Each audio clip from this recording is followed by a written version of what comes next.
Magnus, you were sent down to come get some playing time. Only your second game of the season. How did it feel to get back in the game action this season?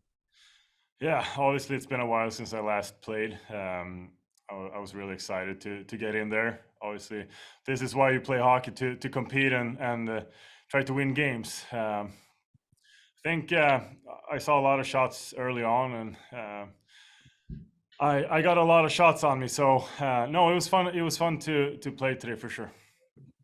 For sure. And for you, this is the fourth team that you've been on this year, from Ottawa to Seattle back to Detroit, and you'll be here for a few games in Grand Rapids. Mentally, how do you keep the focus on your game when you kind of you're always on the move? Yeah, obviously it's a little curveball. I think you just have to embrace it. Obviously, uh, it's been a whirlwind for both me and my family, but I can just focus on what I can control, and that's building and working on my game. Doesn't matter where I am, the puck looks the same. Obviously, with time zones and stuff like that, you got to prepare and battle. But I feel like both me and my family has come to a good point where we just go with the flow and try to make the best of it. For sure. And obviously you're not here to stay on a conditioning loan. Personally, what do you hope to work on while you're here in Grand Rapids? And what is the Red Wings management looking from you while you're here with the Griffins? No, but obviously, as a goalie, I think it's important to play some games. I think I see myself as a gamer too. It's tough to just practice. Obviously, it's a little different playing games, and I'm used to playing a lot of games. And when you haven't played in a while, you try to just keep it simple and have good patience and not do too big of movements out there. So obviously, get back to my game as I know I can play, and then we'll see. I'll take it game by day, day by day, and one game at a time for sure. And then we'll see what the management in Detroit with Iserman says. But no, just go here and try to make the best of it, and then we'll go from there. That's all for me. Thanks, Magnus. Thank you. All right, next up is Patrick Williams from the AHL.com. Yes, Magnus, you had been in Europe for about 5 years. What was your thinking coming back to North America this season? Yeah, obviously I was here for 5 seasons before I went to Europe, and my dream has always been to be a full-timer in the NHL. And I think I've competed against a lot of guys that plays in the NHL full-time, and that's where I want to be. So even before last season started, I said that was going to be the last season in Europe. So my goal here is to showcase myself and battle for a spot in the NHL, and set us up for the future. So, yeah. How are you a different goalie than you were maybe 5 years ago, having played in the KHL and seen a different style of hockey? Yeah, it's a little different game overseas, but at the same time, there's as a goalie you have to adapt whatever gets thrown at you, right?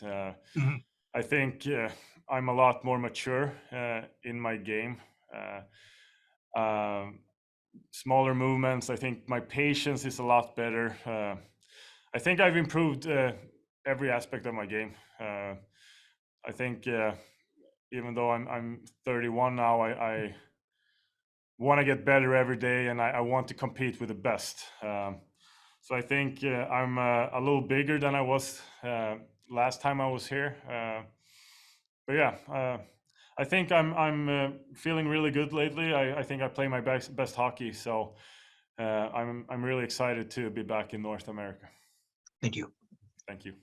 So Ben, when you think back to when you were a player, you went through a couple in-season transactions. You've certainly seen it as a coach. What's it like for a player like Magnus to go through what he's gone through so far this season? Well, Hellberg's it's a really unique situation with the number of times he's been claimed off of waivers and called up, sent down.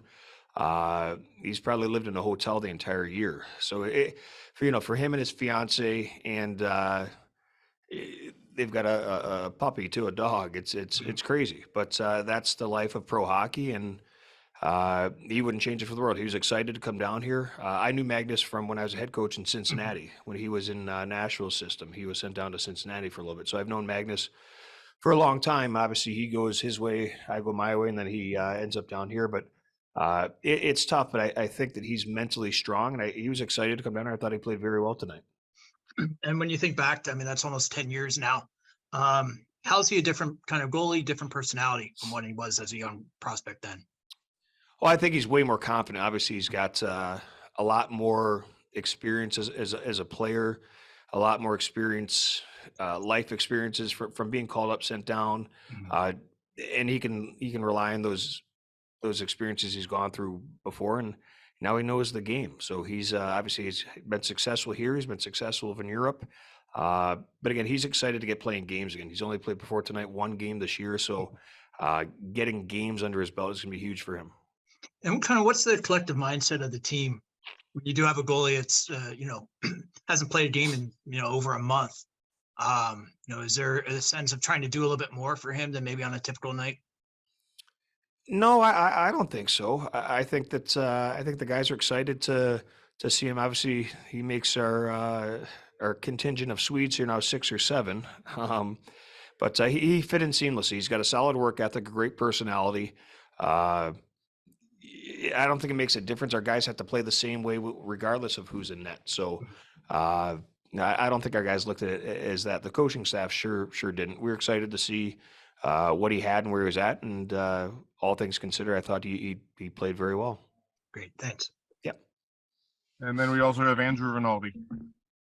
Coach, just a couple from me tonight. 0 for 5 on the power play this evening, but you've always preached the habits over the numbers, and with a number of the regulars out yet again, what habits have you seen, kind of good or bad, from the guys who've had to step up?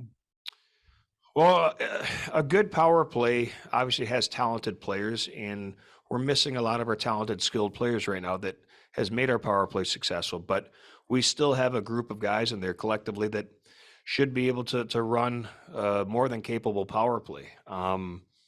Now, with that being said, tonight we just didn't execute. We were sloppy with our passes and just our decision making. But those are correctable things, and we just have to make sure that we're dialed in and we're making sure that we're ready.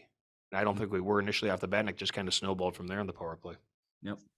And then earlier today, it was announced that Donovan Sabrango and Emil Viro were sent to the Walleye in Toledo. A lot of young players might see an assignment reflect poorly on their game, but what's the message from you to these guys, the 2 young defensemen, as they continue to develop their game at the pro level? Well, for both those guys, Toledo's coming up. They're playing 7 games in 10 days, and both those guys have shown growth in their game. And I think it's just, our thought process behind it was go down there, play significant minutes, which they're not getting here, and learn from it, and play a ton of games and play a ton of minutes and come back here. And when you do come back, you're going to be way better served. The guys that have gone down there have come back better players. They've come back with way more experience, and those guys hopefully will be no different. That's all for me. Thanks, Coach. You're welcome.